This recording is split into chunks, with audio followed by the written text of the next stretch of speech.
अस्सलाम वालेकुम नाज़रीन। प्योरीन के टूटने की वजह से बॉडी में यूरिक एसिड बनता है जो खून से गुर्दों तक पहुंचने के बाद यूरिन के जरिए जिस्म से बाहर निकल जाता है। जब यूरिक एसिड जिस्म से बाहर ना निकले तो ये जिस्म के अंदर छोटे छोटे क्रिस्टल्स की शक्ल में जोड़ों यानी जॉइंट्स में जमा होने लगता है। इसकी वजह से जोड़ों का दर्द हो जाता है और पेशेंट का चलना फिरना भी मुश्किल हो जाता है। यूरिक एसिड बढ़ने का ताल्लुक सिर्फ अनहेल्दी फूड खाने से नहीं बल्कि यूरिक एसिड ज़हनी अमराज और दिल के जुमले अमराज होने के बायस बढ़ सकता है। इस वीडियो में मैं आपको बताऊंगी कि कैसे आप चंद आदात को तर्क करके और चंद ग़िज़ाई आदात को अपनाकर यूरिक एसिड को कंट्रोल कर सकते हैं। इससे पहले मैं आपसे रिक्वेस्ट करना चाहूँगी कि अगर आपने चैनल सब्सक्राइब नहीं किया तो प्लीज़ सब्सक्राइब ज़रूर कर लें ताकि आप जान सकें हर मसले का हल।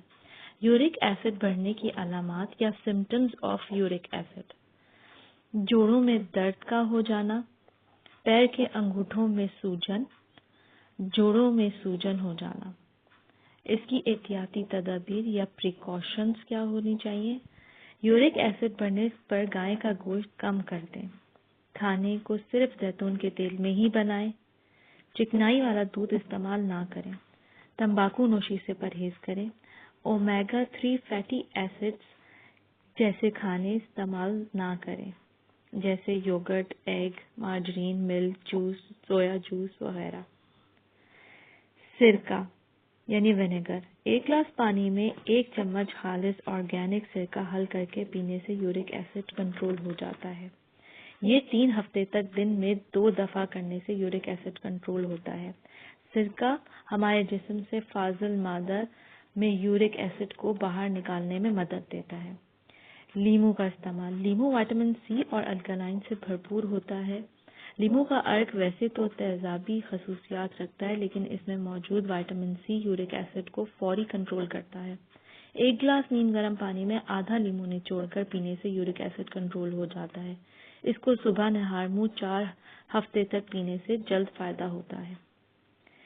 सब्ज चाय यानी ग्रीन टी: रोजाना रात के खाने के बाद सब्ज चाय यानी ग्रीन टी पीने से यूरिक एसिड कंट्रोल हो जाता है।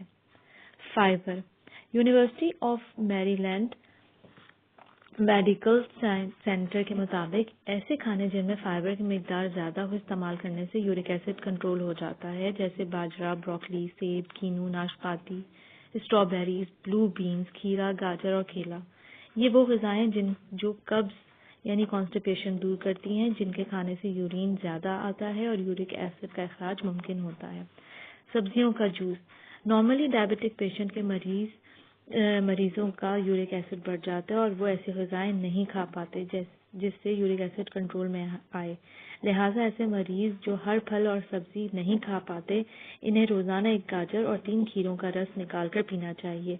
इस जूस से शुगर भी कंट्रोल होगी और यूरिक एसिड भी कंट्रोल हो जाएगा। बेकिंग सोडा: बेकिंग सोडा जैसे बाइकार्बोनेट ऑफ सोडा भी कहा जाता है, यूरिक एसिड को कम करने और जोड़ों का दर्द कम करने में इंतहाई मुफीद होता है। बेकिंग सोडा यूरिक एसिड को पिघलाने और गुर्दों के जरिए निकालने में मदद देता है। आधा चम्मच बेकिंग सोडा 1 गिलास पानी में हल करके दिन में 1 दफ़ा पिएं।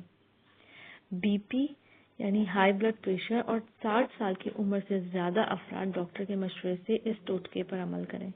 ये थे वो चंद मुफीद नुस्खे जिनके इस्तेमाल से आप अपना यूरिक एसिड काफ़ी हद तक कंट्रोल कर सकते हैं। उम्मीद करती हूँ ये वीडियो आपको पसंद आई होगी। लाइक और शेयर ज़रूर करें। मज़ीद मालूमात के लिए प्लीज़ चैनल सब्सक्राइब करें। अपना बहुत ख्याल रखें। अल्लाह हाफ़िज़।